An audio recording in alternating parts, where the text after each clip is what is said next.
This segment of ScentBlocker Most Wanted is brought to you by the Whitetail Institute of North America. Deer nutrition is all we do. And by... With Bob and the rest of the crew hunting with Canoe Canada Outfitters and Wyatt taking another South African trophy, Scott finally got settled into the blind to do a little hunting of his own.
Johnny Vivier Safaris, and my word, do they ever have a lot of animals here. Holy cow. But that copper was a good one. He had a really nice curve, and his tips actually curled back a little bit. He'll score really high.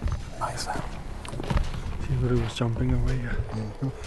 But then I just swam running this way, and I couldn't. I lost him in the side. East to the density that way. One thing about these African animals, sometimes after being hit, they seem to get swallowed up by the bush. And with the sun quickly setting, Scott had to wait till the next frosty morning before they were able to find a springbuck.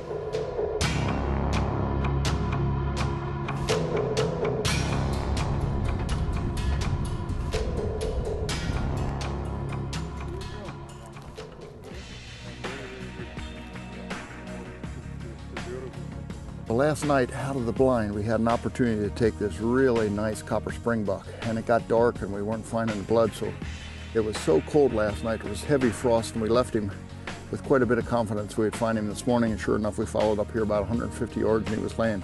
He's stiff as a board. He was dead last night, but we just couldn't find him. But what a unique little animal. Copper springbuck are very rare, and this particular one has a lot of curl, a lot of character. They're just beautiful. It's a little white face, and then everything is brown instead of normal, the white. This is a brown, that's why I call them copper. But the length of these horns are just spectacular. This segment of ScentBlocker Most Wanted has been brought to you by IQ. Center the dot for the perfect shot. Block Black. One tough target. Glendale, because there's only one chance at a big buck.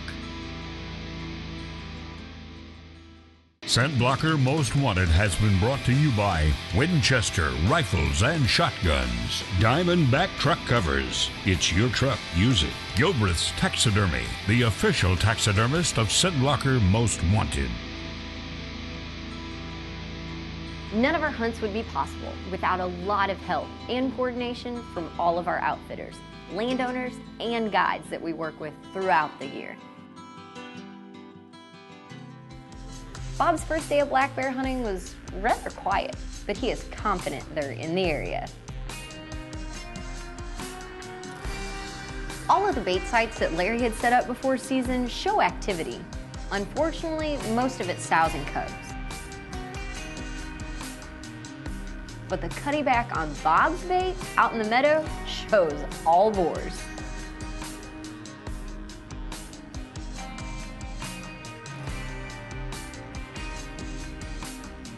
You know, finally the weather's cleared off. We got clear blue skies.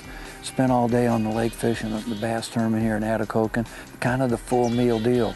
Fish all day, hunt all evening. That's what we're here for, and enjoying every bit of it. So now we got about 3.5 hours before it gets dark. We'll just sit back and see what shows up tonight. But you know, the old cuttyback's showing we've got lots of bears, and it's just all about timing. Hey, do you remember that sow with cubs that Larry encountered before season? Well, they're back. And our buddy Rich Krause was hunting with us, and unfortunately, that's all he saw on his bait site the whole time. Rich is the president of Faradine Outdoors, the ones who make Rage broadheads, and you know he wanted to sling some arrows in Atikokan.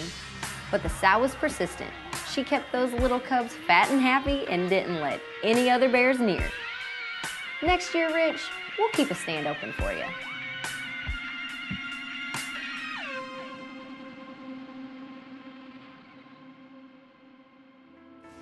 Luckily for Bob, the only bears around his bait were boars.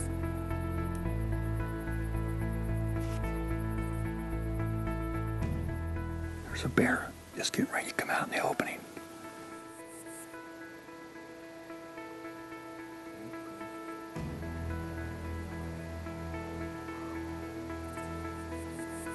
Yes, sir. That's your scent blocker at work right there. There may not be much wind, but it is blowing straight at that bear.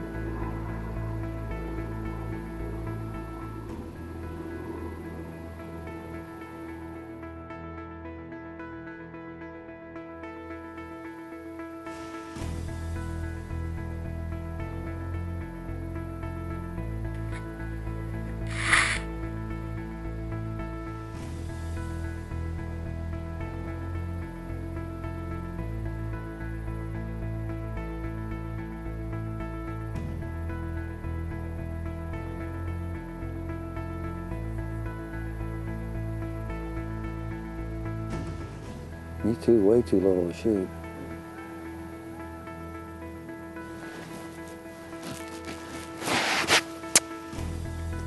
Hey.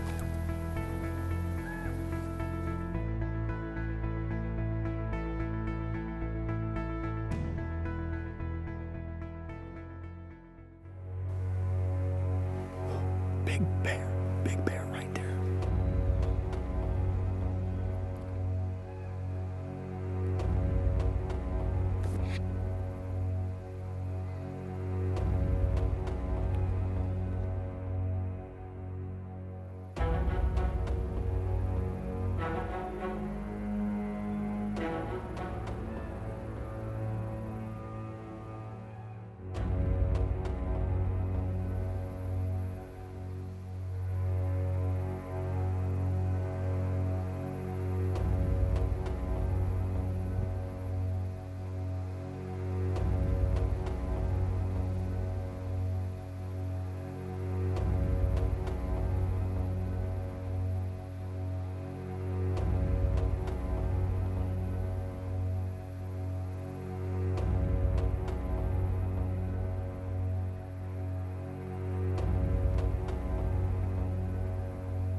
Holy smokes. That's the same bear that come in last night, got out there about 30 yards, turned around, and went right back. I did. Looks like it went in perfect into the heart and maybe hit.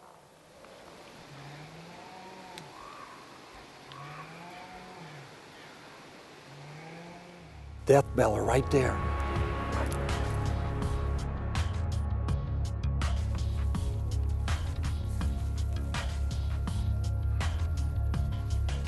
And that's why I shoot Rage right there. Look at that. It's just blowing blood. Holy smokes. Look at all the blood. Blood right there. 20 yards, folks. That bear didn't go into the woods, fortunately. 20 yards. There is a blood trail that a blind guy can follow. Oh, look at the size of this bear. That is a monster. You know, we've been looking at trail cam pictures of him, the cutty back. We knew he was a big bear, but that sucker, when we seen him last night, he's been fighting. You can see where it's all wore down and rubbed right there. What a tremendous bear. You gotta love it when a plan comes together. You know, this is gonna be a real bear to get out of the woods, but fortunately, I can, right here, 20 yards is all the farther he came into here. And he's so big, I don't even know that I can even move him. But I'm gonna try. Holy smoke. The success from this is a lot of preparation, a lot of teamwork. Larry does a lot of scouting for me, goes out and does a lot of baiting. You know, the guys here at Canoe Canada, Shane and the guys and Albert have done a tremendous job this year sending us cutty back pics of lots of bears. And you know, to get an opportunity to see a bear like this, know we got him in the area, and then get a second chance for him to come back is a beautiful thing. And again, I want to thank all the folks at Canoe Canada Outfitter, Bud and Jeremy Dixon, for inviting me and Larry up here again this year. You know, we've had so many tremendous bear hunts up here. So for Bud and Jeremy Dixon, my partner Larry Woodward, I'm Bob Richardson, and we're going to see you somewhere next week right here on ScentBlocker's Most Wanted.